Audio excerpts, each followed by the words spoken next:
물론 여긴 국민 라디오.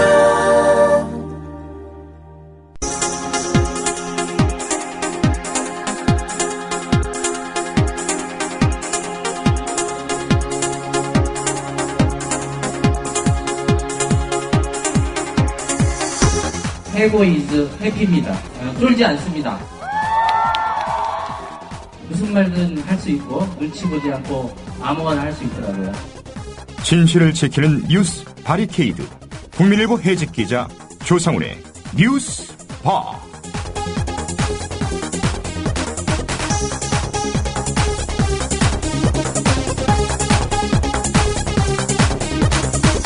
청취자 여러분 안녕하십니까? 조상훈입니다. 8월 6일 수요일 뉴스바입니다. 오늘 짚어볼 주요 이슈입니다. 어제 서울 송파구 석천동 도로에 집안 치마로 커다란 구멍이 뚫리는 이른바 싱크홀 현상이 또다시 발생했습니다. 인근에서는 지하철 공사와 제2롯데월드 공사가 한창입니다. 어제 싱크홀이 발생한 원인은 아직까지는 정확하지 않습니다. 하지만 주민들의 불안감은 커져만 가고 있습니다. 오늘 초대석에서 관동대 토목공학과 박창근 교수를 연결해서 서울 송파 싱크홀 문제 자세히 좀 진단을 해보겠습니다. 수요일 오보의 역사에서는 황교안 법무부 장관이 한국일보를 상대로 제기한 이른바 떡값 오보 논란을 짚어보겠습니다. 미디어오늘의 조윤호 기자가 함께합니다. 잠시 광고 듣고 다시 오겠습니다. 정부에선 빚내서 집 사라는데 사야 할지 말아야 할지 모르겠어요. 사회생활 하려면 경제 지식이 필수인데 어디서 마땅히 배울 데도 없고. 아이고, 뉴스를 봐도 뭔 소리인지 한 개도 모르겠고 누가 좀 속 시원히 알려줬으면 좋겠습니다. 아직도 신문이나 주간지를 통해 정보를 얻으시나요? 이제 보다 정확하고 심도 있는 실시간 현실 경제 정보를 받아보실 수 있습니다. 대한민국 대표 민간 싱크탱크 김광수 경제연구소. 김광수 경제연구소의 경제시평으로 현실을 꿰뚫어 보십시오. 가입 문의는 031-908-0172. 검색창에 김광수 경제연구소를 검색하세요. 기업 회원들을 위한 경제 보고서도 있습니다. 안녕하세요. 참여연대 대학생회원 이현정입니다. 참여연대 청년 모임인 청년의 사무국장을 맡고 있기도 합니다. 요즘 청년들에 대해 잉여다, 무력하다는 등의 비판이 많은데요. 청년은 청년인 우리 스스로가 그런 틀을 깨고 당면한 문제들을 더 적극적으로 해결하기 위해 만들어졌습니다. 배움으로 행동하고 연대한다는 슬로건을 내걸고 등록금과 취업 문제뿐만 아니라 어떻게 살 것인지에 대한 고민까지 20대로 살면서 마주하는 문제들을 청년들이 함께 고민하고 대안을 찾고 있습니다. 국민 라디오를 듣고 계신 청년 여러분, 요즘 우리 사회에 분노하고 답답했다면, 뭘 해야 할지 고민하고 있다면 참여연대로 오세요. 회원 가입은 홈페이지 www.peoplepower21.org 또는 전화 02-723-5300을 통해 할 수 있습니다. 시민의 힘으로 운영되는 단체 참여연대는 정부 지원금을 받지 않습니다. Breaking news regarding missing Malaysia Airlines Flight 3. So the United States is lowering the threshold for America. 日本と同じで現地遺産やってるから意味がないんだ。环球消费调查，我们来说一种特殊的旅游。近年来呢，出国旅游。 출근길 국제뉴스 브리핑 장혜림의 월드 리뷰.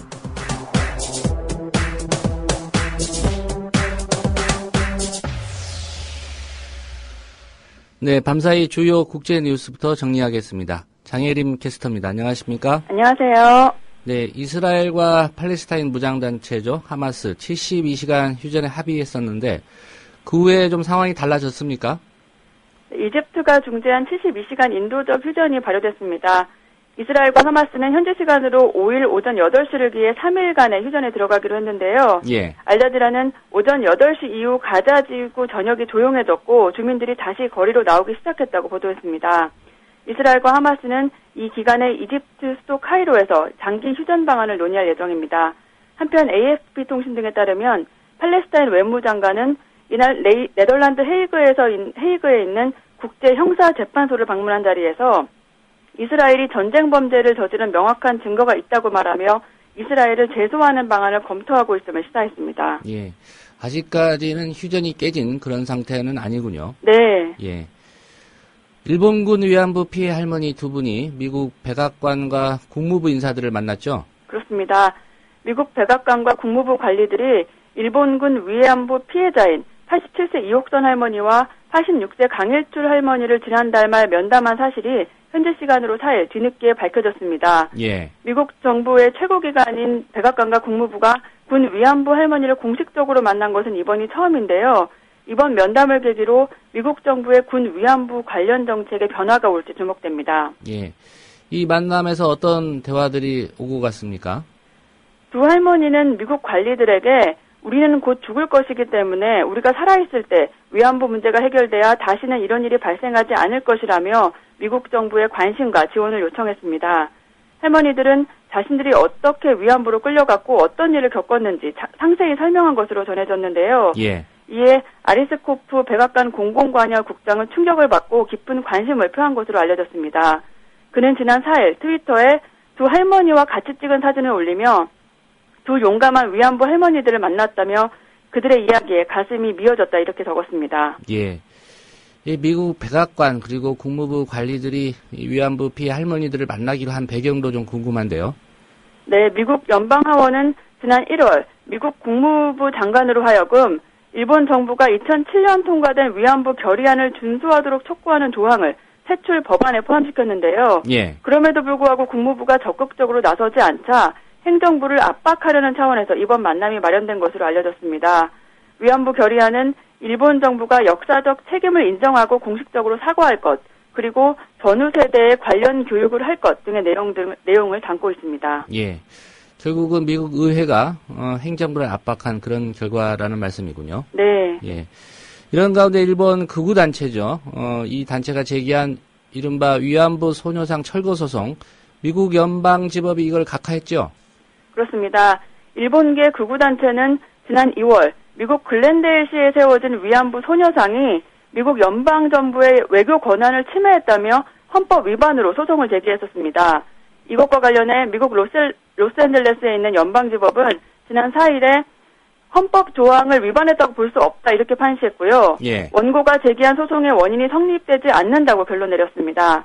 한편 같은 날 뉴저지 유니언시티에서는 미국에서 7번째로 위안부 기림비가 세워졌는데요. 제막식에 이옥선 강일출 할머니도 참석했습니다. 유니언시티 시장은 제막식에서 위안부 문제는 인권과 후손에 대한 교육의 문제라며 우리가 인권과 여성의 권리를 더 많은 후손에게 가르쳐야 이런 문제가 더 이상 되풀이되지 않을 것이라고 강조했습니다. 예. 미국 브로드웨이 뮤지컬에서 사상 처음, 이런 사상 처음이 어떤 의미가 있는지는 모르겠습니다만 흑인이 신데렐라 역할을 맡게 됐다는 소식이 있군요. 네, 미국에서 배우 겸 가수인 키키 파머가 다음 달 9일부터 브로드웨이에서 공연되는 신데렐라의 주인공으로 발탁됐다고 밝혔습니다. 이 배우는 부모 배우들 사이에서 태어났고요. 예. 어려서부터 연극을 보고 자랐고 음반을 내고 영화와 TV 토크쇼에 출연하는 등 활발하게 활동해왔습니다. 키키는 AP통신과의 인터뷰에서 믿을 수 없는 일이 현실이 됐다며 매우 흥분되면서 긴장된다 이렇게 말했습니다. 예. 연기를 잘해서 뽑혔을 것 같은데 뭐 다른 이유가 있습니까? 키키 파머를 발탁한 프로듀서 로빈 굿먼은 키키가 연기뿐 아니라 춤과 노래도 잘한다고 소개하며 우리가 드디어 신데렐라를 찾았다 이렇게 밝혔고요. 프로듀서는 또 여러 인종이 참여하는 공연이 제대로 되는 것은 대단한 일이다 이렇게 설명했는데요. 예. 그는 미국 사회 전체에 비해 브로드웨이 뮤지컬 업계가 인종 문제에 대해 뒤처진 느낌이 있다 이렇게 지적하기도 했습니다. 신데렐라 제작진은 그동안 출연진 캐스팅의 흑백을 가리지 않아 작년에 전미 배우 조합으로부터 상을 받은 바 있습니다. 예. 이런 일이 상을 받을 만한 일인지는 또 판단을 해봐야 될 그런 사안인 것 같습니다. 네, 너무 당연한 일이죠, 사실은. 예.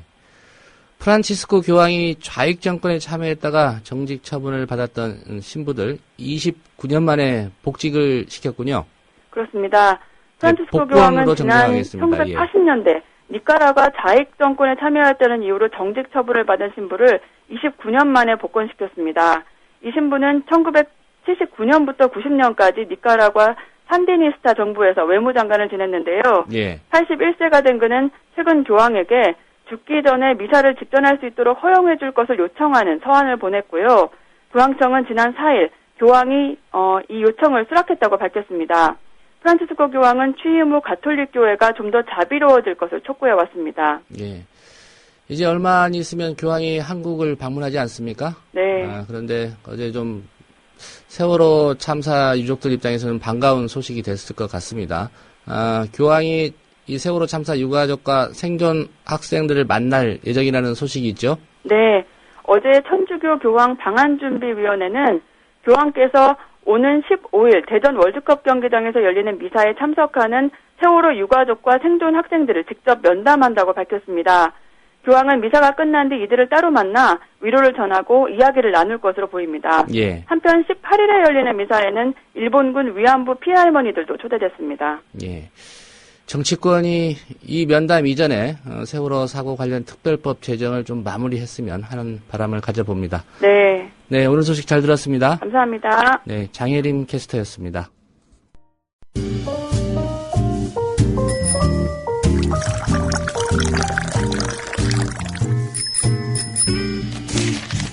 아침 신문 귀로 읽기 김용민 PD의 조간 브리핑.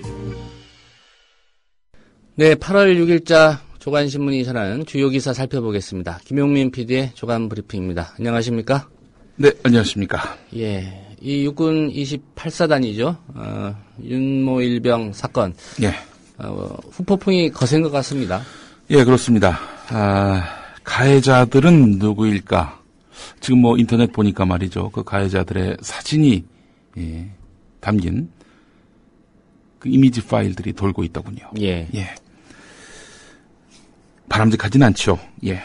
자, 그런데 이 가해자들은 누구일까? 오늘 한겨레 일면을 보겠습니다. 원래부터 악마들은 아니었다. 기사는 이렇게 시작됩니다. 입대 전에는 여느 20대처럼 아르바이트를 했고 군에서 살을 빼서 여자친구를 사귀고 싶어하는 평범한 청년들이었다는 겁니다. 간호사, 물리치료사, 방사선사를 꿈꿨던 의무반 병사들은 어떻게 전우를 무참하게 때려 숨지게 했을까? 한겨레는 1248페이지에 이르는 육군 28사단 윤모 일병 사망사건 수사기록과 자필 진술서 그리고 병영 생활기록부 면담 일지를 입수해서 이들이 폭력에 물들어가는 과정을 들여다봤는데 말이죠. 일단 의무반 최고참으로 폭행을 주도한 이모 병장부터 짚어보겠습니다. 예. 이등병 시절부터 선임병들로부터 갈굼, 괴롭힘을 당해왔던 그는 피해자였습니다. 훈련소를 거쳐서 2012년 11월 한 대대에 배치가 됐는데요. 그러나 한 달여 만에 지금의 대대로 전출됩니다.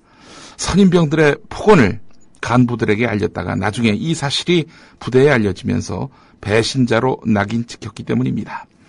당시 이모 병장은 훈련 중 넘어져서 손가락을 다쳤는데도 고통을 견디며 제설 작업을 했습니다. 이 사실을 모른 선임병이 나이 처먹고 그것도 못하느냐, 군대가 만만하냐 라면서 욕을 했다는 겁니다.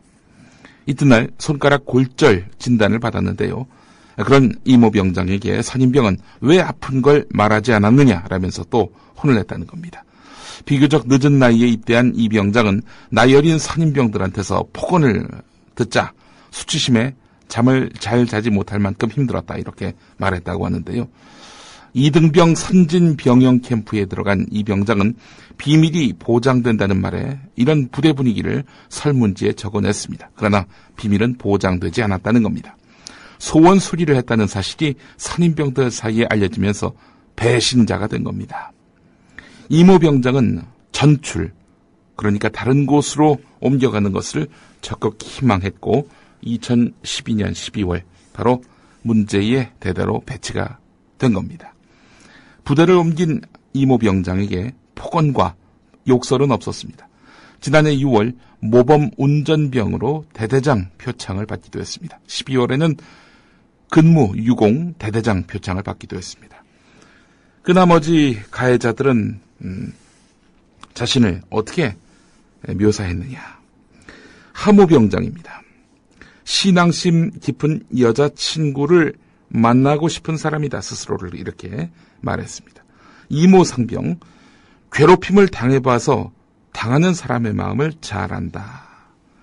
밖에 나가는 것도 무서워한다.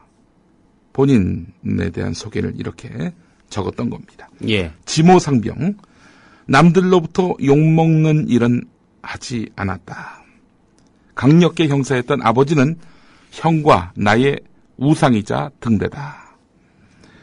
이모일병, 물리치료학과 휴학 중인데 대학에서 봉사동아리에서 활동했다. 고된 일을 하시는 아버지 건강이 걱정된다. 이 사람들이 바로 가해자입니다. 예. 이 제목에 이런 내용이 있습니다. 졸병태 당한 만큼 고참돼 잔혹한 폭력 폭언을 이제 행사한다 이런 얘기인데 예, 예. 군에서 흔히 그런 얘기를 하지 않습니까? 예. 고참되면 본전 생각난다. 근데 누군가는 이걸 중간에 끊어야 저주의 고리를 끊어야죠. 예, 이 악순환이 단절이 되는데 예. 그걸 못 하고 있는 거죠. 예. 수사 기록 한겨레만 입수한 게 아니라 한국일보도 입수한 모양입니다. 예. 그래서 수사 기록에 담긴 당시 상황 뭐 아시는 분들도 있겠습니다만은 다시 한번 정리를 해서 소개하겠습니다. 한국일보 3면에 나와 있는 기사입니다. 4월 5일 밤 사망한 윤일병을 향한 부대원들의 폭행이 시작됩니다. 그런데 이튿날 아침에도 폭행은 이어졌다는 겁니다. 그 이모 병장이 자고 일어난 윤일병의 뺨과 허벅지를 7차례 이상 때리더니 아침 10시쯤에는 침대 밑으로 가래침을 2차례 뱉고는 그때마다 윤일병에게 핥아먹게 했습니다. 이후에 기마자세와 엎드려 뻗쳐 같은 가혹행위가 계속되면서 윤일병이 힘들어서 헉헉대니까 부대원들은 낮 12시부터 2시간 동안 직접 비타민 수액을 주사했고 그 사이에도 폭행은 끊이지 않았습니다. 수액 맞으면서까지 잔혹한 폭행을 당했다는 얘기입니다. 이어서 낮 3시 반쯤에 냉동식품을 사와서 함께 먹기 시작했습니다. 부대원들이 주장하는 이른바 회식입니다. 하지만 윤일병은 쩝쩝거리고 먹는다는 이유로 가슴과 뺨, 턱을 맞았고 입에서 튀어나와서 바닥에 떨어진 음식물을 다시 먹어야 했습니다. 이때도 윤일병은 몸에 수액을 꽂은 상태였습니다. 윤일병은 음식을 먹느라 대답을 잘 못했다는 이유로 앉았다 일어서기를 반복했습니다. 생지옥 같은 상황이 끊이지 않으면서 낮 4시 25분쯤 정신이 혼미해집니다.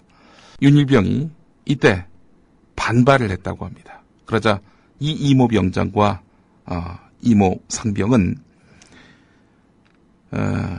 그 윤일병의 배를 때렸고 연이어 지모 상병이 폭행을 할 때 하모 병장은 망을 보기도 했습니다. 부대원들은 윤일병의 성기에 연고를 발라서 안티프라민을 발랐다는 거죠. 성적 수치심을 조장하면서 낄낄대기도 했습니다. 군 검찰이 가해자들에게 성추행 혐의를 추가한 것도 바로 그 때문입니다. 5분 뒤 윤일병은 침을 흘리고 소변을 보면서 쓰러졌습니다. 하지만 부대원들은 가쁜 숨을 몰아쉬는 윤일병을 향해서 꾀병을 부린다면서 또다시 뺨을 때리고 배와 가슴 부위를 무차별 가격했습니다. 살려는 일념으로 간신히 버티던 윤일병이었지만 이번에는 다시 일어서지 못했습니다. 낄낄대며 떠들던 부대원들은 당황해서 심폐소생술을 시도하다가 포기하고 4시 42분쯤 지휘통제실에 보고합니다. 이어서 윤일병은 구급차에 실려서 연천의료원으로 이송됐지만 이미 사경을 헤매고 있었습니다. 부대원들은 윤일병이 실려간 뒤 범행을 부인했는데요. 심지어 윤일병의 메모가 담긴 수첩을 찢어버리는 등 증거인멸을 시도하는 치밀함을 보였습니다. 하지만 병원에서 윤일병이 깨어날 수도 있다는 이야기를 듣고는 말을 바꿔서 일부 가혹행위를 시인하기도 했습니다. 부대원들이 뒤늦게 안절부절하는 사이에 윤일병은 뇌 손상으로 끝내 숨지고 말았습니다. 이게 4월 7일이었죠? 예, 그렇습니다. 예. 모르긴 몰라도 아마 전쟁 때 포로에게 이런 행위를 해도 아마 범죄일 겁니다. 그렇죠. 그런데 아군끼리 병행해서 이랬다니, 예. 기가 막힐 노릇입니다. 오늘 동아일보 1면에 또 다른 사례가 소개되고 있습니다. 육군이 가혹행위로 정신 이상 증세를 보이다가 전역한 이모 상병. 그런데 전역 당일에, 전역한 날 스스로 목숨을 끊었습니다. 근데 이 육군이 말이죠. 전역일로부터 4분이 지난 다음에 사망 진단이 나왔다는 이유로 책임을 회피하려 한다는 논란이 일어서 일파만파 그 파문이 번지고 있습니다. 제대하고 죽은 거다 이런 얘기인가요? 그렇죠. 제대하고 4분 지나서 예. 사망 진단이 나왔기 때문에 우리와 무관하다. 뭐 이런 식의 논리를 펴고 있다는 겁니다. 제2탄약창 경비중대 소속이던 이모 상병은 지난달 10일 군사재판을 통해서 전역을 명받고 집에 돌아와서 오후 10시 40분경 아파트 18층에서 뛰어내렸습니다. 가족과 헌병이 이모 상병을 인근 병원으로 옮겼습니다. 약 1시간 20분 뒤인 지난달 11일 0시 4분 전역한 지 4분 지나서 의사는 이모 상병에 대해서 사망 진단을 내렸습니다. 이를 두고 육군은 규정상 전역 당일 밤 12시까지 군인 신분이 유지되기 때문에 민간인 신분이 된 고인에 대한 관할권이 없다. 이렇게 밝혔다는 겁니다. 이모 상병은 군 복무 중에 상습적인 구타 등 가혹행위로 정신질환까지 앓고 있었던 것으로 동아일보 취재 결과 드러났습니다. 부대 내에서 불거진 문제가 자살로 이어진 정황이 충분한데도 군 당국은 사건 발생 26일이 지난 뒤에도 진상조사를 제대로 하지 않고 있어서 유족들을 2번 죽이고 있다는 비난의 목소리가 높다는 겁니다. 오늘 동아일보 일면 머릿기사입니다. 이게 조선일보가 어제 경기도 의정부 육군 306 보충대에 육군 3군 사령부 예하 사단으로 갈 장정 1,600명이 모인 자리에 취재기자를 보냈습니다. 예. 윤일병 사망 사건의 참상이 알려진 뒤 열린 첫 입소식이었는데요. 이들이 배치될 부대에는 이번 사고가 난 28사단도 포함되어 있습니다. 보충대 주변에서는 입대에 대한 두려움과 군에 대한 실망이 담긴 목소리가 곳곳에서 들렸습니다. 부모님들의 목소리, 조선일보가 이렇게 담았습니다. 아들 낳은 것을 처음으로 후회하고 있다. 데모라도 하고 싶은 심정이다. 할 수 없이 아들을 들여보내는 거다. 45살 한 여성분입니다. 또 46살 또 다른 여성으로 보입니다. 아들이 빠릿빠릿한 편이 아니다. 너무 걱정이 돼서 군대에서 무슨 일이 생기면 집에 전화할 때 여기 천국 같다라고 말하라고 했다. 그러니까 무슨 일이 발생한다면 여기 천국 같다 이렇게 말하면은 내가 그렇게 알아듣겠다. 일종의 암호네요. 예, 그렇습니다. 부모와 자식 사이에 이렇게 암호를 왜냐하면 또 겁니다. 지옥 같다라고 전화하면 옆에서 듣다가 그렇죠. 너 지금 집에다 잃은 거야? 예. 이렇게 또 구타할 수 있기 때문에 그렇습니다. 암구어죠 한마디로. 예. 부대 정문 맞은편 불고기집에선 아들과 마주 앉은 초로의 아버지가 연락 자주 해라. 무슨 일이 있으면은 집에 무조건 알려라. 이렇게 거듭 당부했다고 합니다. 아버지는 윤일병처럼 되지 않는 법을 몇 차례 되풀이 말했는데요. 뭐 이를테면 이런 겁니다. 맞느니 그냥 확 다 말하고 다른 부대로 옮기는 것이 낫다. 절대 쉬쉬하지 말라. 이렇게 강조했다는 겁니다. 군대가 이 정도까지 썩어 있는 줄 몰랐다. 군대의 높은 사람들도 믿을 수 없다. 이런 목소리가 터져 나왔다고 합니다. 한편 윤일병 사건 공판이 열린 날 군인권센터가 모집한 28사단 집단구타 사망 사건 시민법정 감시단에 참여한 80여 명 가운데 절반가량이 40, 50대 여성이었는데요. 이 어머니들의 반응을 오늘 경향신문이 일면에 담았습니다. 아들 둘을 둔 56살 김모 씨는 분한 목소리로 일제강점기 고문보다 심한 것을 보면서 자식을 둔 엄마로서 매일 눈물을 흘린다. 치를 떤다. 대한민국에서 살아간다는 것이 화가 난다. 이렇게 말했다고 합니다. 아들이 이병으로 복무 중인 한 여성 같은 경우 가해자도 또 다른 피해자라는 생각이 든다. 군대의 감시 체계가 제대로 되었다면 애들끼리 그들만의 섬에서 폭력을 행사했을까라는 생각이 든다. 이런 말을 했습니다. 수원에서 함께 온 여성 4명은 군 간부들은 도대체 뭐하는 거냐. 자기 자식들이 이런 취급을 받았다고 생각해봐야 한다. 이렇게 격분했다고 합니다. 아버지들도 많이 참여했는데 46살 조모 씨 경남 진주에서 올라왔습니다. 때리고 맞아야 군대답다는 군의 인권 경시 문화를 하루빨리 바꿔야 한다. 이런 목소리를 내놨습니다. 예. 가해자들에 대한 어떤 분노에서 멈추지 않고 이 군의 구조적인 문제에 대해서 눈을 뜨신 어머니 아버지들이십니다. 개선책은 없을까? 오늘 조선일보 3면을 보면은 강한석 전 육군소장과의 인터뷰가 실렸습니다. 폭행, 가혹 행위와 같은 악습을 언제까지 군기로 포장할 것인가? 이렇게 운을 뗐는데요. 그러니까 이제 폭행, 가혹 행위 이런 거는 뭐 일상적인 일인데 이거 못 견뎌가지고 뭐 이걸 뭐 속쓰려 한다든지 아파한다든지 이거 자체가 군기가 빠져 있는 것이다. 라는 그런 인식, 이게 잘못됐다는 겁니다. 그래서 이 강한석 전 소장 같은 경우 병영 출퇴근제를 도입했었다고 하는데요. 미국 같은 선진국 군대는 훈련이 힘들고 일과 후 생활은 자유롭다. 반대로 우리 군대는 훈련이 아니라 생활이 힘든 군대다. 선임의 후임병에 대한 24시간 통제와 폭언 같은 이런 군기라는 이름으로 남아있는 일제 잔재는 군의 전투력을 현저히 떨어뜨리기 때문에 이 제도를 도입했다. 이렇게 말했다고 합니다. 예. 어떻게 이제 시행을 했는가 하는 부분인데요.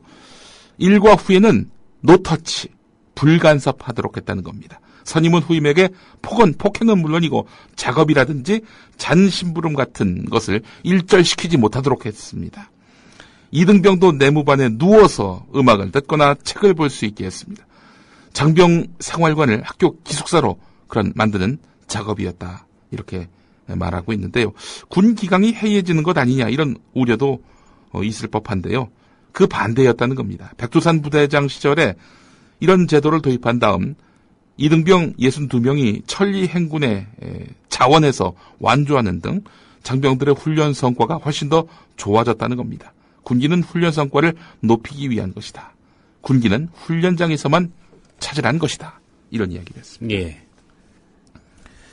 미군도 베트남 전쟁 때 그 후임병이 자살하거나 부하가 상관을 소총 등으로 공격하는 사고가 잦았는데 이후에 미국이 민간 전문가들이 대거 참여해서 미군 병영 문화 개선책을 만들었는데 그때 나온 것이 훈련은 힘들게 생활은 자유롭게 이거였다는 겁니다. 그래서 현재 세계 최강이라고 불리는 미군의 병영 문화가 됐다는 겁니다.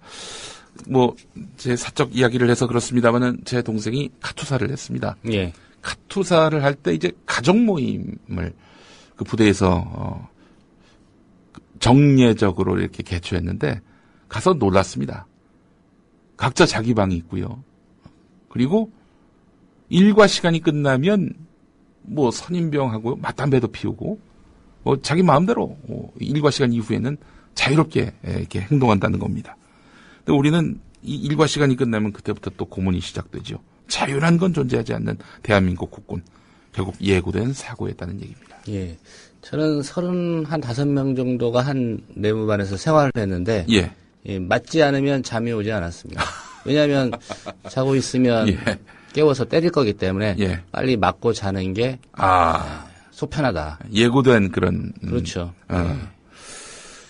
저는 공익근무요원을 해가지고 많이 바뀐 줄 알았는데 예. 더 심각해졌군요. 달라진 게 없다는 얘기입니다. 예. 새누리당이 뒤늦게 이 윤모 일병 폭행 사망 사건을 계기로 해서 군 병영 문화 개선을 위한 법제화 작업에 착수를 했는데 이런 겁니다. 병사끼리 명령을 못하도록 하는 그런 입법을 추진하겠다 이런 얘기입니다. 실은 그 행동 강령이 있죠. 2011년 해병대 총기 난사 사건 이후에 군 내부 부조리를 근절하기 위해서 국방부 최고 행정규칙인 훈령으로 이렇게 만들어져 있었는데요. 하지만 실행이 잘 안 된다는 거죠. 그래서 이것을 법적 구속력이 갖춰진 그런 훈령을 넘어서 입법화하겠다. 예. 지금 이것이 바로 국회 법사위 새누리당 간사인 홍일표 의원의 입장입니다. 예. 그러니까 뭐 장교 이상의 지휘관만 명령을 할 수 있게 만든다. 뭐 이런 얘기겠죠. 그렇습니다. 돌려 말하면은. 근데 실효성이 있을까요? 내부적으로 이런 고충이 있다라는 것들이 이 토로가 되고요. 또 토로가 되었을 때 개선이 될 수 있는 시스템이 확충돼야 한다는 겁니다. 아울러 군 인권을 위한 각종 그 제언들 많이 있거든요. 인권단체는 물론이고 국가인권위원회마저도 이렇게 제안을 한 것인데요. 이것을 군이 능동적이고 적극적으로 좀 수용할 필요가 있겠다 하는 그런 생각을 해봅니다. 자, 이제 책임을 한번 짚어보겠습니다. 이게 그 가해자들에게만 다 뒤집어 씌울 것이 아니라는 겁니다. 28사단 윤일병 집단 구타 사망 사건과 관련해서 당시 국방장관이던 김관진 청와대 국가안보실장이 윤일병 사망 직후에 지속적인 폭행 사실 등을 포함해서 사건의 상당한 전모를 보고받은 것으로 밝혀졌다. 오늘 한겨레가 일면 머릿기사로 다루고 있습니다. 예. 그러나 김관진 실장은 당시 이런 보고를 받고서도 사단장에 대해서는 아무런 조처도 취하지 않고 하급 군 책임자들만 징계하는 데 그쳐서 의도적으로 사건을 축소하려 했던 것 아니냐. 이런 지적을 피할 수 없어 보인다. 이렇게 한겨레가 기사를 전하고 있습니다.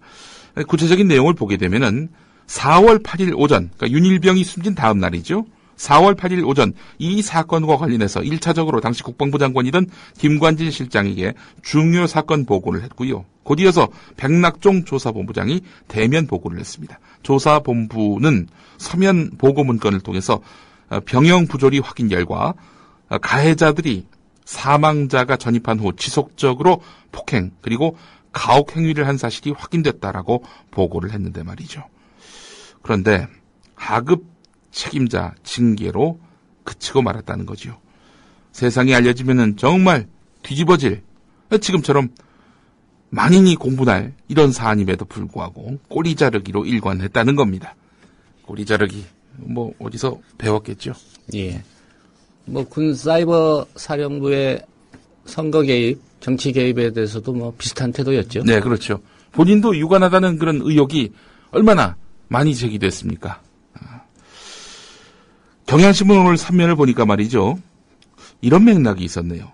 몰랐었는데. 윤일병 사건이 발생한 28사단에서는 9년 전에도 참극이 벌어졌습니다. 2005년 6월이었는데요. 총기 난사 사고였습니다. 당시 대통령이 노무현 대통령 아니었습니까? 수석비서관 회의에서 민관군이 함께 참여하는 병영문화 개선 대책위원회를 설치하도록 지시했습니다. 넉 달 뒤 9개의 과제, 30개 실천 사항을 담은 선진 병영문화 비전이 발표됐습니다. 군은 야간 점호를 개선하고 신형 통합생활관을 이렇게 보급하고 사병 봉급을 인상하고 군 의료 체계를 개편하는 이런 방안 등이 제시됐습니다. 선진 병영문화 정착을 국방정책 최우선 과제로 삼았던 노무현 정부였는데 그런데 이 기조가 이명박 정부가 출범하면서 뒤집혔다는 겁니다. 군내 인권 강조가 군대를 군대답지 못하게 했다는 성토가 이어졌던 것이죠. 예. 참여정부 시절의 병영문화 개선 대책이나 장병의 기본권 증진 기본계획은 육군 장성들의 반발로 결국 이명박 정부 들어서 없었던 일이 돼버렸다. 이런 이야기입니다. 김종대 군사평론가의 진단인데요. 예. 이명박 정부 초대 국방부 장관을 맡았던 이상화 장관은 군대다운 군대를 강조하면서 민주군대 이 기조를 완전히 백지화해버렸다. 이런 이야기입니다. 예. 이명박 씨도 그랬고 지금 박근혜 대통령도 그렇고요. 예. 대통령이 군 최고 통수권자 아닙니까? 그렇습니다. 예. 두 분 다 공교롭게 군대를 경험하지 않거나 못한 군 최고 통수권자입니다. 그렇기 때문에 군대다운 군대가 인권을 소홀히 해도 되는 곳으로 인식하는 데 있어서 이분들의 일천한 군 경험이 원인이 된 것은 아닌지 하는 그런 생각도 해보고 말이죠. 그렇습니다. 윤일병 사건과 박근혜 정부의 책임이라는 김종엽 한신대 사회학과 교수의 칼럼이 주목됐습니다. 읽어보겠습니다. 박근혜 정부는 인사를 통해서 정부 관료들에게 업무 능력이 아니라 충성을 요구했다. 윤창중 씨의 청와대 대변인 임명을 생각해보라. 그의 능력과 성향에 대해서는 여당 내부에서도 비판이 제기됐지만 임명을 강행했다. 그것은 관료들과 정치권의 능력보다는 충성에 보상하겠다. 이런 신호를 보낸 것이다. 능력 따지지 않고 충성 잘하면 출세할 수 있다. 이런 시그널을 보냈다는 겁니다. 이런 행태는 관료제 전체를 대통령을 향한 충성을 중심으로 조직한다. 관료제는 본래 위계적인 조직이기 때문에 이런 충성 요구는 자기 강화를 거듭하면서 급속도로 관철된다. 이런 이야기입니다. 조금 어려운 이야기이긴 한데요. 저는 사실 김관진 전 장관, 국방부 장관을 했잖아요. 근데 국방부 장관 하다가 대통령 지근거리에 있는 청와대 국가안보실장으로 임명받았단 말이죠. 예. 이 국가안보실장하고 국방부 장관하고 어떤가요? 위계상 장관이 훨씬 더 책임이 있고 또 유력한 자리 아닌가요? 근데 국방부 장관 하다 청와대 안보실장 가는 거, 이걸 마치 승진으로 생각하고 있는 이런 구조, 이런 기형적인 구조는 대통령 주변에 있으면 그게 곧 권력이다라는 인식을 관료사회에 박근혜 대통령이 심어준 것이 아닌가. 여성가족부 장관 하다가 청와대 정무수석으로 간 분도 있잖아요. 그렇습니다. 예. 사실 지금도 그런지 모르겠습니다만은 수석비서관이 차관급으로 보통 보지 않습니까? 글쎄 말입니다. 예. 예. 장관 하다가 청와대 정무수석. 예. 예. 박근혜 정권 들어섰을 때 많은 분들이 우려했던 것이 뭐냐면요. 이게 박근혜 대통령이 과거부터 공조직을 굉장히 불신했다는 겁니다.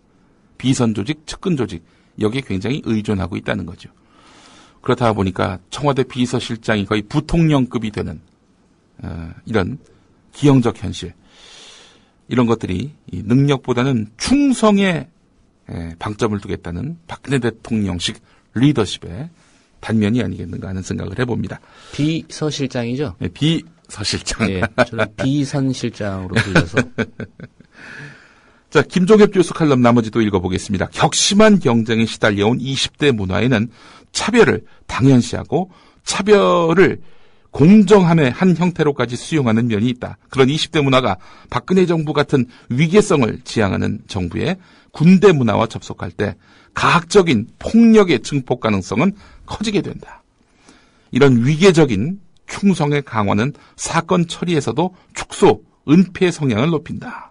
김용판 전 서울청장의 항소심 무죄 선고 같은 것이 군 당국에게 어떤 신호가 될까? 이런 일이 일어나는 정부 아래에서 군 당국이 사건을 명백하게 밝히려는 강한 동기를 가질 수 있을까? 진상 대신 내부 제보자가 누구인지 밝히는데 관심이 크지 않을까? 마지막으로 사건이 축소나 은폐되지 않으면 강력한 개혁을 천명하며 역시 충성의 계열화를 통해서 조직된 언론기관을 통해서 의제를 호도하는 일이 벌어진다. 말은 어려운데 참 정확하게 짚은 내용입니다. 말하자면 이런 겁니다. 세월호 사건, 이 구조적인 정권의 이런 취약성이 드러난 건데 말이죠. 이 유병헌한테 다 뒤집어 씌웠잖아요. 세월호 선원들한테 또 말이죠.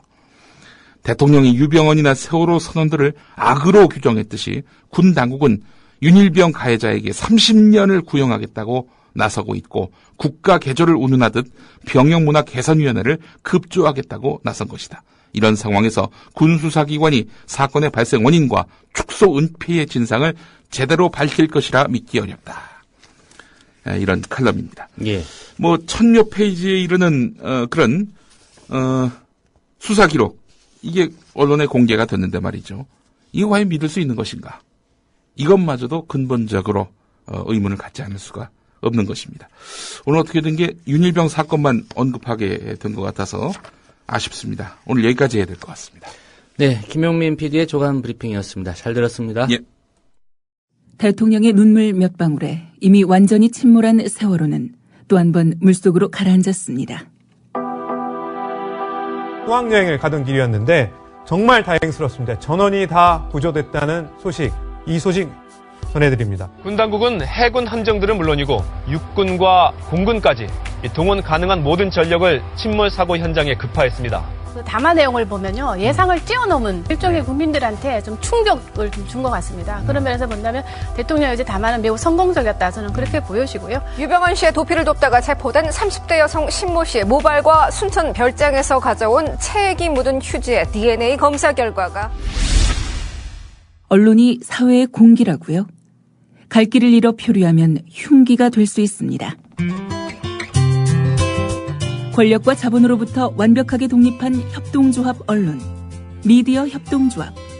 조합원이 돼 썩지 않도록 계속 커가도록 힘이 돼주십시오.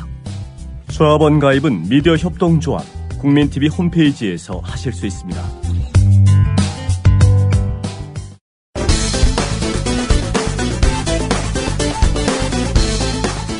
한홍구 성공회대 교수가 어제 오후 국회에서 열린 야당 어디로 가야 하는가 토론회에서 했던 발제. 새정치민주연합이 지금 129석인가 130석인데요. 역대 야당 사상 최대 정당입니다. 그런데 지금 최악의 위기죠. 삼선 개헌 때요. 그때 신민당 의석수가 지역구는 40석이 안 됐고요. 다 합쳐서 40석 조금 넘었습니다. 그런데 아무도 신민당이 존재감이 없다는 얘기 저 들어본 적 없었습니다. 3당 합당을 했었죠. 그래서 민자당이 출연했을 때 국회 의석수가 299석 중에서 220석이 넘었습니다. 그때 평민당 의석수가 70석 정도밖에는 안 됐습니다. 그런데 거기서부터 시작해서 7년 뒤에 정권교체 이뤄냈습니다. 야당의 역사를 돌이켜보다 보면요. 유령이 하나 배회해요. 꼭 무슨 일이 생기고 나면은 중도 노선, 우클릭, 진보표만 갖고는 이길 수 없다. 뭐 이제 그런 얘기입니다. 중도 노선 하지만 분단 한국에서 솔직하게 얘기해 봅시다. 한국에서 중도라고 하는 게 우리나라 중도 하지만 솔직하게 이념 지형에서 놓고 보면 분단 한국의 이념 지형에서 놓고 보면은 이거 아닙니다. 우리가 일본말 쓰지 말자고 하면서 퇴출을 해버렸지만 다 기억하실 겁니다. 사쿠라라고 불렀습니다. 사쿠라. 그리고 큰 사쿠라를 왕사쿠라라고 불렀죠. 중도? 그거 아니었습니다. 사쿠라입니다. 싸우지 이념으로서의 중도에 대해서는 저도 지지합니다. 그런데 한국에서 중도의 용례가 이념으로서가 아니라 싸워야 할 곳에 싸우지 않는 비겁함을 감추는 야합의 용어로서 중도란 말이 쓰였는데 거기에 대해서 단호히 거부해야 합니다. 여러분 기억하십니까? 1978년에 10대 국회의원 선거에서 신민당이 공화당보다 득표율에서 1.1%가 앞섰습니다. 추위의 사태가 벌어졌습니다. 이게 12.6 사건의 시작입니다. 그런데 그때 대중들이 왜 신민당을 밀어줬겠습니까? 중도 통합론에 중도 노선에 표를 몰아준 겁니까? 아닙니다. 야당성 회복을 위해서 투쟁하는 사람들이 있었기 때문에 야수 보고 밀어줬다고 생각합니다. 그래서 그 힘으로 79년도에 김영삼이 다시 신민당 총재에 복귀했습니다. 여러분 12.6 사건의 직접적인 도화선이 된 YH 사건 기억하시죠? 그때 그 젊은 여성 노동자들이 만약에 이철승이가 신민당 총재였으면은 마포의 신민당사로 들어갔겠습니까? 제대로 싸우는 사람이 있었기 때문에 대중들이 억울한 사정 호소하다 왔던 겁니다. 안철수 후보가 등장을 해서 진보 노선 하기를 바라지 않았습니다. 제대로 된 보수 노선이라도 해주기를 바랐습니다. 예컨대 국정원이 댓글 단 거, 사이버사령부가 단 거, 아니 국가기관이 선거에 개입한 거, 그거를 잘못했다고 비판하는 게 그게 진보만이 해야 할 일입니까? 거기에 무슨 진보 보수가 있습니까? 저는 제대로 된 보수 노선이라면 당연히 그걸 비판했었어야죠. 그리고 그걸 비판했었으면은 진보 진영이나 민주개혁 진영이 왜 진보 아젠다를 안 하고 그런 거 갖고 있냐 시비를 걸었겠습니까? 박수를 쳤겠습니까? 안철수 후보의 지지도가 훨씬 뛰었을 겁니다. 예컨대 세월호 문제에서 이것이 국가인가? 우리 국민들이 다 그렇게 그런 의문을 갖고 있을 때 나서서 국가의 개조에 대한 제대로 된 입장을 밝혔더라면, 그리고 그 입장은 보수적인 개혁 방안을 제시해도 저는 굉장히 먹혀들었을 거라고 생각합니다. 그런데 그런 거 없었습니다. 좋은 기회를 너무 많이 놓쳤죠. 정권이 검찰을 찍어낼 때 뭐 그때도 가만히 있었고, 국가기관이 정보를 조작해서 간첩을 만들어낼 때, 아니 무고한 사람 잡아다가 조작해서 간첩 만들어내는 걸 바로잡는 게 그게 진보가 비판할 일입니까? 진보만 비판할 일입니까? 우리나라 그런 점에서 정말 이상한 겁니까? 거기에 무슨 놈의 중도가 있겠습니까? 진보와 보수가 한 목소리를 내야죠. 여러분 한번 생각해 보십시오. 지금이 진보로 가야 하나 중도로 가야 하나를 당내 전략통들이 많이 중도 노선 얘기를 하는데 저는 생각을 달리합니다. 박근혜 후보가 1600만 표인가를 얻었죠. 그런데 1600만 표 중에서 진짜 우리나라의 강부자 고소영 했던 부자들 몇 명이나 되겠습니까?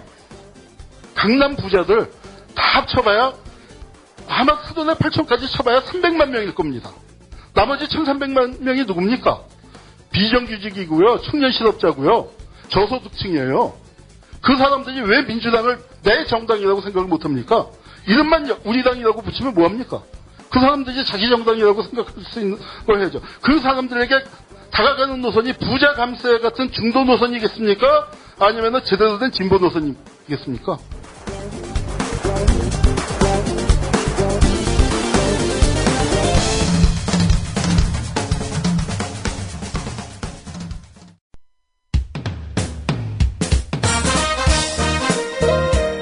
균형 잡힌 시각, 정직한 분석, 조상훈의 뉴스바. 이어서 초대석으로 만납니다.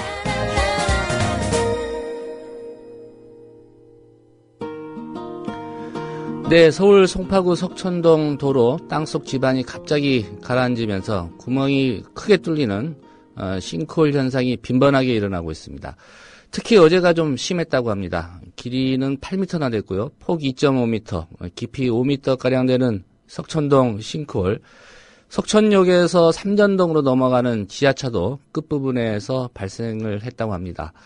주민들은 이게 제2 롯데월드 건축 때문에 싱크홀 현상이 일어나고 있는 거 아니냐, 이런 의심을 좀 오래전부터 해왔습니다. 사실 어제 싱크홀의 발생 원인은 아직까지는 정확하게 가려진 상태는 아닙니다. 그럼에도 불구하고 송파 지역 주민들의 불안감만 커져가고 있는 그런 상황인 것 같습니다. 오늘 이 분야의 전문가십니다. 관동대 토목공학과의 박창근 교수 연결해서 자세한 설명 좀 들어보도록 하겠습니다. 박 교수님 안녕하십니까? 네, 안녕하십니까? 예.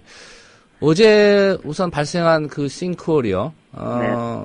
이게 이제 지하철 공사장하고도 가깝고요. 또 그렇게 멀지 않은 곳에 이제 제2 롯데월드 공사가 진행 중인데요. 이런 공사들과 어제 발생한 싱크홀 좀 연관이 있을까요? 여러 가지 지금 추측들이 난무하고 있는데, 예. 이것들이 오히려 더 시민들의 불안감을 증폭시킨다고 보고 있습니다. 제가, 어제부터 이 관련해가지고, 나름대로 조사를 해본 결과, 예. 그 밑에 지금 싱크홀이 발생한 바로 그 밑에 지하철 9호선 구착 작업이 진행하고 있었거든요. 예. 삼성에서 공사를 하고 있었는데, 결론적으로 말씀하자면은, 삼성에서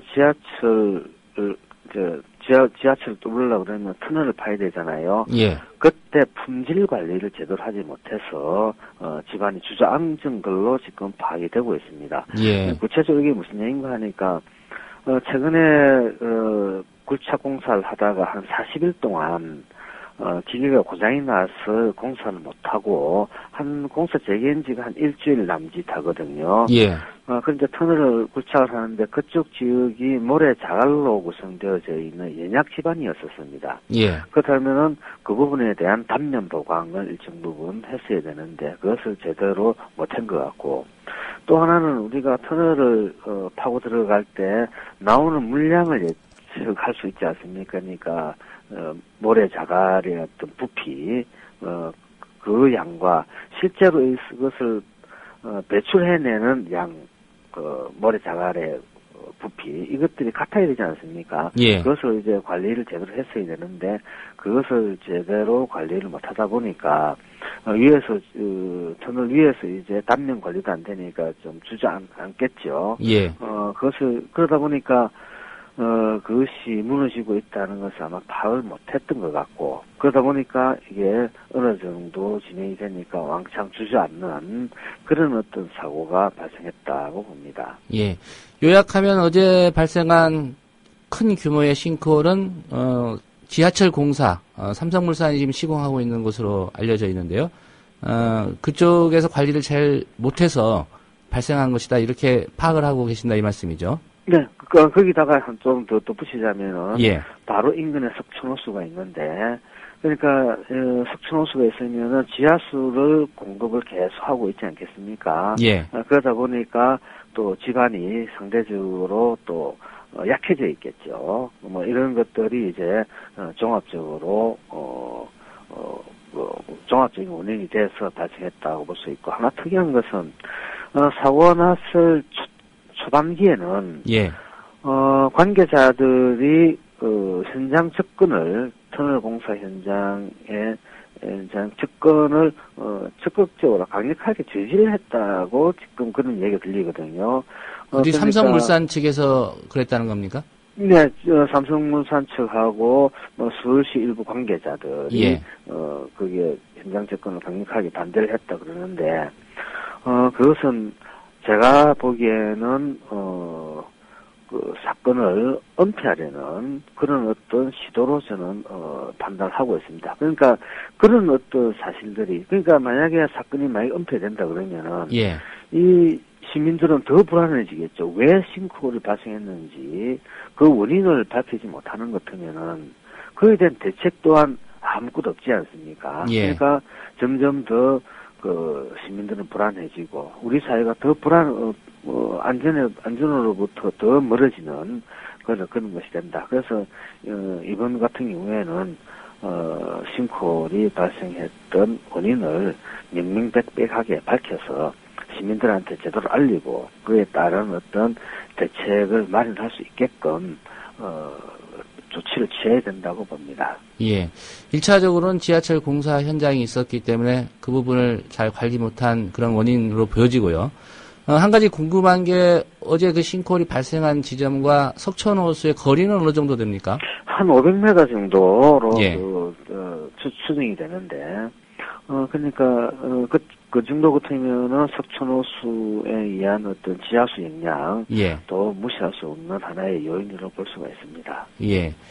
지금 뭐 여러 차례 보도가 됐습니다만은 그 석천호수의 수위가 계속 낮아지고 있지 않습니까? 네. 예. 이게 예년과 비교해서 어느 정도 수준이고 왜 이렇게 석천호수의 수위가 낮아진다고 보시는지 뭐 여러 가지 주장이 있습니다만은 교수님께서는 어떻게 파악하고 계십니까? 이거는 제 롯데월드 공사 때문에 예.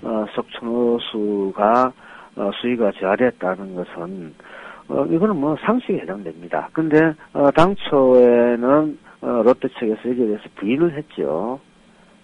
근데 왜 이 사업을 하기 전에 예. 그러니까 예를 들어 석천호수에 한강에서 물을 공급을 100을 했다 그러면은 그러면서 일정 수위 유지가 됐겠죠. 예. 그리고 제1롯데월드 터파기 공사 최대 37m까지 땅을 팠거든요. 그리고 그 속에서는 모래층이 16에서 19m 정도가 모래층이 있었으니까 물이 잘 흘렀겠죠. 그러다 보니까 석천호수 석천호수 수위가 떨어졌습니다. 예. 공사 과정에서. 그래서 이제 공사가 끝나고 나서 계속 또 물이 또 하천 수위가 떨어지니까 호수 수위가 떨어지니까 물 공급 양을 더 증가시킨 거죠. 옛날에 비해서. 그러니까 결국은 당초 석천호수의 수위가 저하되는 근본적인 원인은 결국 롯데월드 공사장 때문이다라고 우리가 추론할 수가 있습니다. 예. 롯데 측도 처음에는 부인하다가 지금은 이걸 인정한 상태인 거죠? 지금은 인정을 하고 있습니다. 뭐 인정할 수밖에 없는 게 지금 현재 그 제1롯데월드 공사장 물론 저층분은 공사 대부분 완료가 됐습니다만은 예. 거기서 하루에 450톤씩 물이 지금 나오고 있거든요. 지하수가. 그래서 그것을 매일 퍼내는데 그 정도 되는 것 같으면은 어지간한 생수 회사 정도 규모가 됩니다. 그래서 상당히 많은 물량입니다. 예. 그런 어떤 것이 나오고 있는데 문제는 그와 같은 지하수가 공사장 내로 유출이 되는데 그 양이 최근 들어서 증가하고 있는 그런 추세가 있거든요. 예. 그래서 그러면 이것이 계속 어느 범위를 초과하게 될 경우에는 결국은 제1롯데월드 인근에 어떤 싱크홀이라든지 또는 지반 침하라든지 기타 여러 가지 부작용이 발생할 가능성이 있습니다. 예. 지난달 28일자 조선일보 보도를 좀 인용을 해서 질문을 좀 드려보겠습니다. 이런 기사 내용이 있습니다. 서울시가 롯데월드 타워 공사로 인한 지하수 유출 등과 관련이 없다 이렇게 밝혔다라고 보도를 했고요. 또 박원순 시장도 싱크홀로 인한 제2롯데월드의 구조적 문제는 없는 쪽으로 결론이 나왔다고 말했다. 이게 이제 조선일보의 보도 내용인데요. 어떻게 보면은 뭐 대체로 박원순 시장도 괜찮다고 말했다. 이렇게 이제 조선일보가 보도한 내용입니다. 네. 이게 뭐 실제로 박원순 시장이 이렇게 이야기를 했는지는 저희가 뭐 확인 취재까지는 안 해봤습니다만은 이런 보도 내용은 어떻게 보시는지요? 일정 부분 맞는 부분 뭐 정확한 판단이라고 저는 보고 있습니다. 왠가하니까 예. 이게 공사장 내에 지하수가 유입되는 것은 맞는데 그것이 123층 555m 되는 큰 빌딩의 안전성에 직접적인 영향이 있을 것인가? 예. 라는 게 지금 핵심이지 않습니까?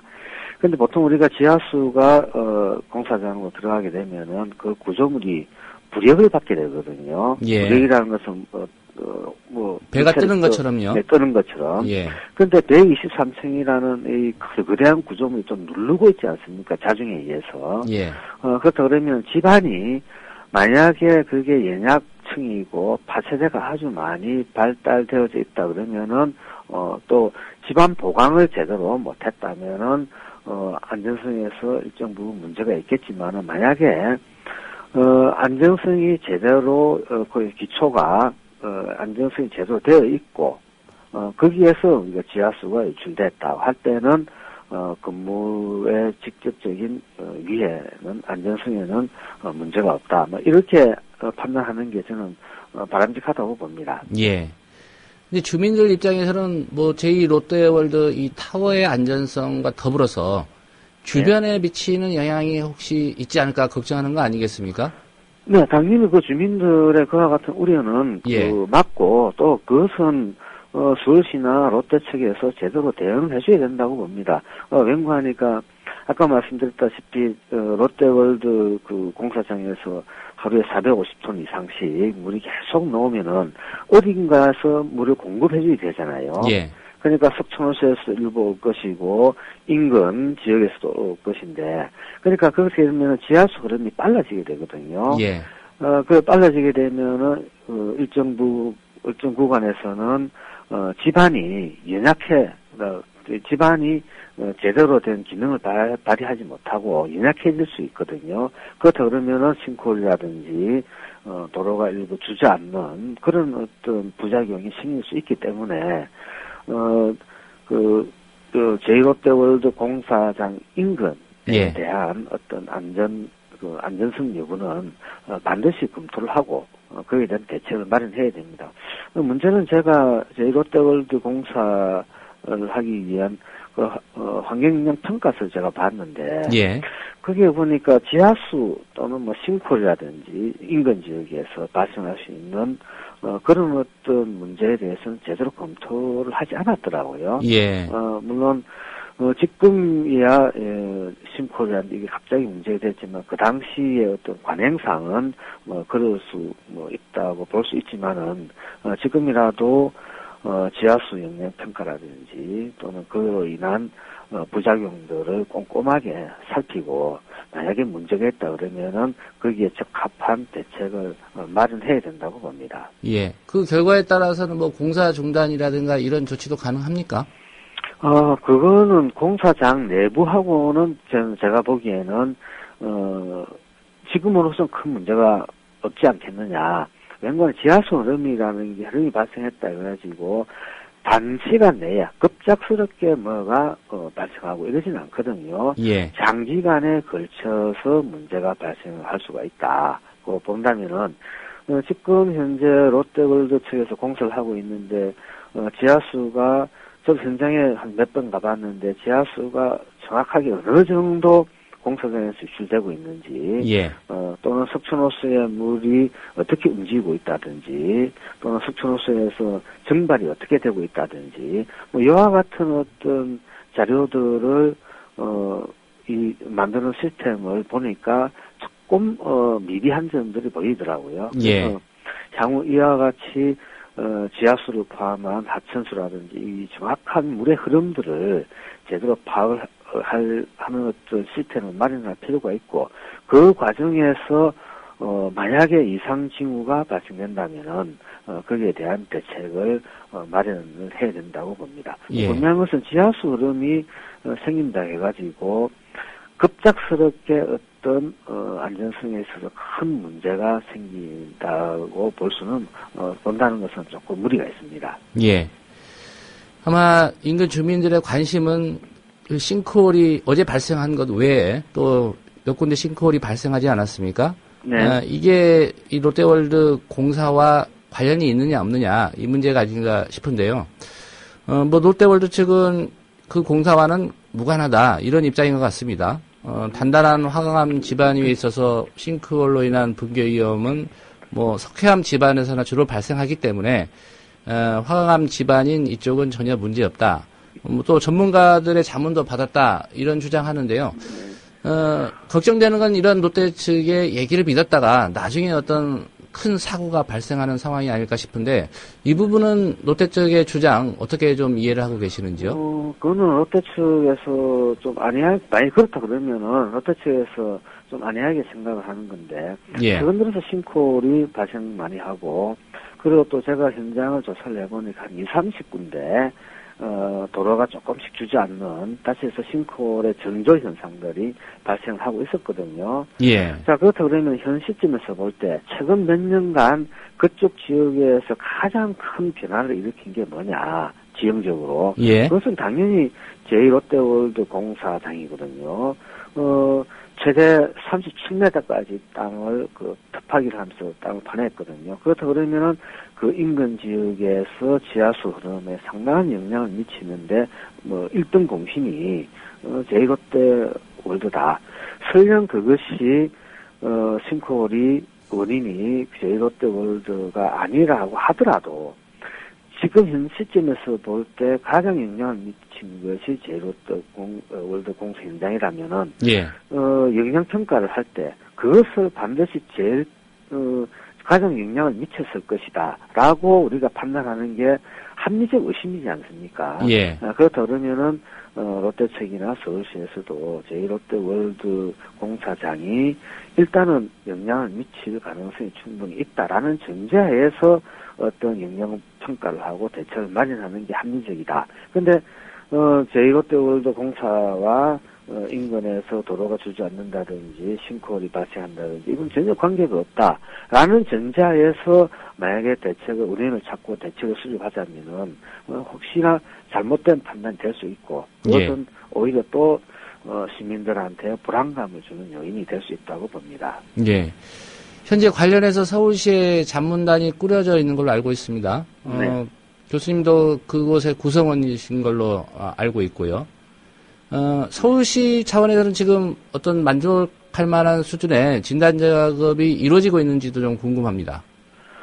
서울시 내부의 공무원들도 나름대로 그 원인 분석을 하는데 고민을 하고 있는 것 같고, 그리고 아무래도 공무원들의 어떤 전문성이 또 한계가 좀 있다 보니까, 예. 서울시에서 22여 명으로 구성된 각계 전문가들을 망라해서 자문단을 구성을 해가지고 지금 1차 평가를 했지 않습니까? 예. 그래서 임시개발장에 대해서 이런 문제점들이 있으니까 조금 보완을 하십시오라고 롯데 측에 지금 통보를 한 상태거든요. 예. 이제는 롯데가 거기에 대해서 어떤 합리적인 그리고 시민들이 납득할 수 있는, 그리고 시민들이 저 정도면은 안전성에 문제가 없겠구나라는 어떤 답을 지금 내야 될 상황에 있다고 봅니다. 예. 롯데 측의 반응이 아직 나오지 않았습니까?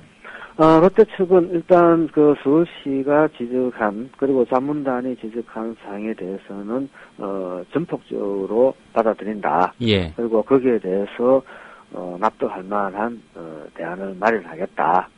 라는 어떤 전향적인 입장으로 지금 대응책을 마련하는 걸로 알고 있습니다. 예.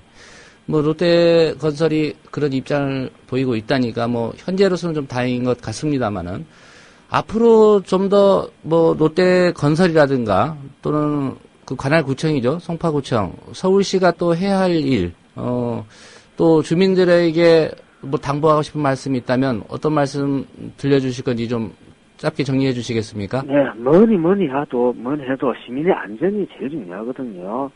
시민의 안전은 이게 공학적인 안전도 있고 심리적 안전도 있거든요. 지금 공학적 안전이 잘못 와전돼서 심리적, 주민들 그냥 불안하게 느끼지 않습니까? 이와 같이 전이됨으로 인해서 발생할 수 있는 피해도 좀 크다고 보거든요. 그렇다 그러면은 서울시나 롯데 측에서는 하나도 숨김없이 있는 그대로 시민들한테 보여주고, 예. 그리고 시민들의 어떤 이해를 구하고, 그 속에서 신뢰가 쌓이면은 롯데나 서울시는 하고자 하는 일이 안전성을 담보를 할 수 있는 거거든요. 그래서 제일 중요한 것은 있는 사실을 그대로 공개를 밝히고, 그 속에서 신뢰를 쌓는 게 우리 사회가 더 안전한 방향으로 가는 길이 되지 않느냐고 봅니다. 예. 네, 오늘 말씀은 여기까지 듣겠습니다. 잘 들었습니다. 네, 감사합니다. 네, 관동대 토목공학과의 박창근 교수와 함께 서울 송파구 석천동 일대에서 발생하고 있는 싱크홀의 원인, 그리고 현재 파악하고 있는 그런 상황들에 대해서 말씀 들어봤습니다. 여러분께서는 지금 국민일보 해직기자 조상훈이 진행하는 국민라디오 아침 시사 프로그램 조상훈의 뉴스바를 듣고 계십니다. 네, 수요일에 만나는 오보의 역사 순서입니다. 오늘은 한국일보가 보도한 황교안 법무부 장관의 떡값 논란 얘기를 좀 해보려고 합니다.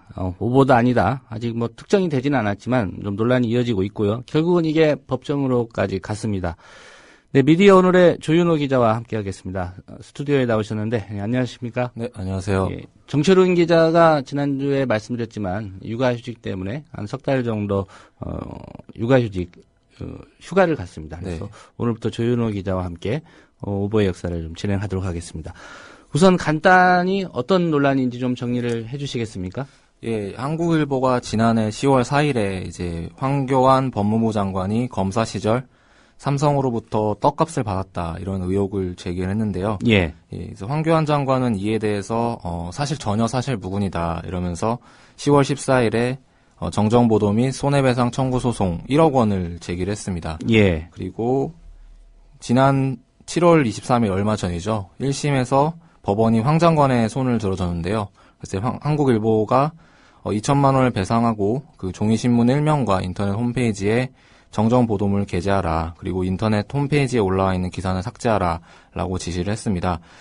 다만 기사에 악의는 없었다. 예. 라고 판단을 해서 배상액을 2천만 원으로 조정했다. 이렇게 밝혔습니다. 예. 예, 원고인 황교안 법무부 장관은 1억 원 물어내라. 이렇게 네. 소송 제기했는데 법원에서는 2천만 원만 네네. 한국일보가 물어내면 된다. 물론 이제 한국일보 입장에서는 이도 받아들일 수 없다. 뭐 이런 상황일 것 그렇죠. 같은데 우선 그 황교안 법무부 장관이 이거 사실이 아니다. 정정보도하고 네. 손해배상도 해야 된다라고 했던 그 문제가 된 한국일보의 기사 내용을 좀 자세히 더 살펴봐야 될 것 같은데 어떤 내용이었습니까? 그 기사가 두 개가 있었는데요. 예. 하나가 10월 4일자 1면 기사 1999년 삼성 관련 수사 사건 때 황교안 법무 떡값 수수 의혹이라는 기사였는데요. 예. 이 기사 내용에 따르면 황교안 장관이 99년에 서울지검 북부지청 형사 5부장으로 재직을 했습니다. 예. 근데 당시에 삼성그룹 구조조정본부 임원들이 연루된 성매매 사건을 황 장관이 수사를 했는데요.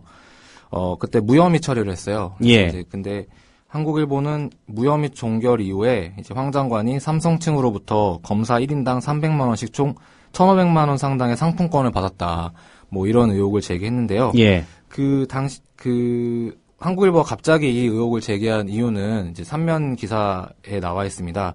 3면 기사에 따르면은 황교안 장관이 또 되게 이름이 알려진 여러 가지 일 중에 하나가 삼성 엑스파일 사건, 그 2005년에 이상호 당시 MBC 기자가 공개했던 삼성 엑스파일 사건을 수사를 했었는데, 예. 그때 이제 수사가 이제 결론이 좀 안 좋게 났죠.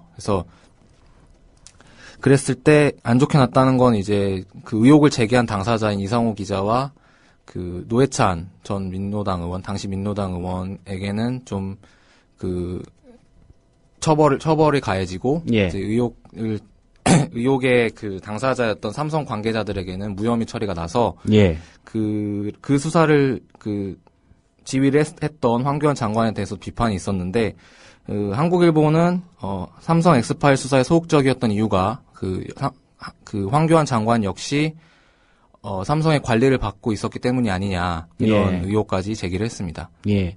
한국일보가 사실 뭐 현직 법무부 장관을 상대로 검사 시절이 얘기긴 하지만은 그걸 꺼내서 이렇게 기사화한다고 했을 때는 또 좀 그래도 믿을 만한 근거가 있었기 때문에 가능했을 것 같은데 한국일보가 이 보도를 하게 된 의혹을 제기하게 된 근거는 뭐였습니까?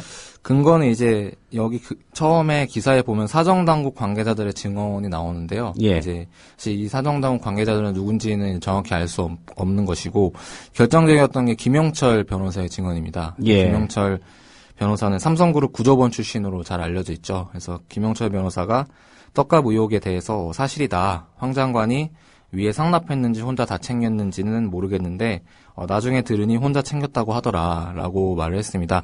그 한국일보 쪽에 확인을 해보니까 일단 다른 경로를 통해서 확인을 한 뒤에 이제 김용철 변호사에게 좀 확인 취재를 했다고 재확인 재확인 과정을 거쳤다 이렇게 말을 하더라고요.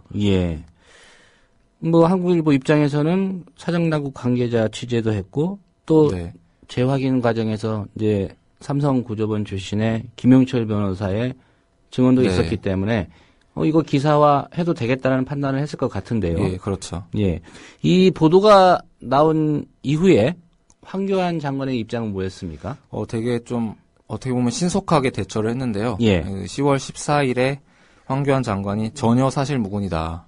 전혀 사실무근이며 2007년에 삼성 특검이 있지 않았습니까? 김용철 변호사가 이제 삼성 비자금 사건을 폭로해서 그 2007년에 조준웅 검사를 이제 필두로 해서 삼성 특검이 있었는데 황교안 장관이 이 보도가 나오고 난 뒤에 그 조준웅 특검에게 전화를 해서 검사에게 전화를 해서 사실을 확인해 보니까 황교안 장관도 그 리스트에 있어서 삼성 떡값 리스트에 있다는 의혹이 있어서 수사를 해봤는데 이제 사실이 아니었다. 그렇기 때문에 황교안 장관 입장은 2007년 삼성 특검을 통해서 다 해소된 사안이다. 이런 입장을 밝히면서 이제 악의적이다 기사가 이렇게 밝히면서 1억 원의 이제 손해배상과 정정 보도를 요청을 했습니다. 특검이 나 혐의 없다라고 이미 결론 낸 사안인데 한국일보가 뒤늦게 이걸 악의적으로 보도했다. 뭐 이런 게 황교안 법무부 장관의 주장이란 말씀이죠. 그렇죠. 사실 이 한국일보 보도 말고도 미디어오늘도 관련해서 후속 보도를 하지 않았습니까? 기사가 나가고 나서 미디어오늘에서 이제 후속 보도를 했는데요. 이제 김용철 변호사와 직접 연락을 해서 더 이야기를 들었습니다. 김용철 변호사가 황 장관에게 상품권을 내가 전달했다. 근데 다만 이제 수사에 직접적으로 관련된 사례는 아니었고 이제 흔히 이제 검사들이 인사이동을 할 때 이제 삼성에서 죄의식 없이 이제 상품권을 주곤 했는데 이제 수사 검사 한 명당 뭐 의류 시차권, 그러니까 의류 상품권 한 매와 뭐 에버랜드 이용권 한 매씩 주곤 했다.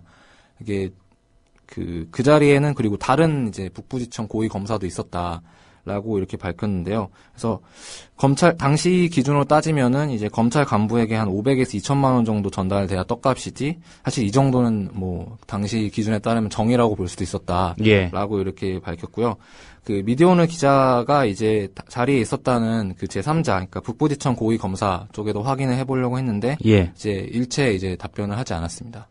황교안 법무부 장관이 미디어오늘을 상대로는 소송을 제기하지 않았습니까? 소송까지는 안 갔더라고요. 한국일보만 대표적으로 한 것 같습니다. 기사를 아직까지 못 본 건 아닐까요, 혹시? 그럴 수도 있을 것 같습니다. 이 기사 조윤호 기자가 쓴 거 아닙니까? 제가 쓴 건 아니고요. 조현호 지금 선배가, 데스크 맡고 있는. 그렇습니다.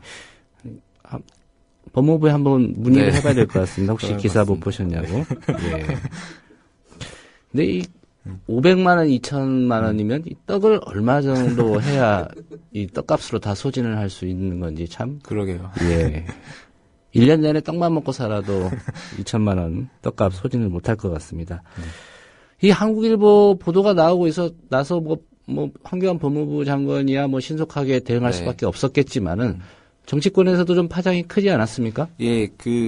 얼마 지나지 않아서 10월 17일 날 이제 법사위 그 국감이 있었는데요. 그때 황교안 장관이 이제 출석을 했는데, 당시 박범계 서영교, 그러니까 당시 민주당 의원이 관련 의혹들을 이제 캐물었습니다. 그래서 이제 이게 사실이 아니냐 이런 보도들에 대해서, 한국일보 보도에 대해서 이제 사실을 물었는데, 황교안 장관은 계속 이제 이미 수사까지 한 사안이다. 삼성 특검에서. 그리고 새로운 의혹이 아니라 같은 내용이다라고 계속 같은 말로 해명을 했습니다.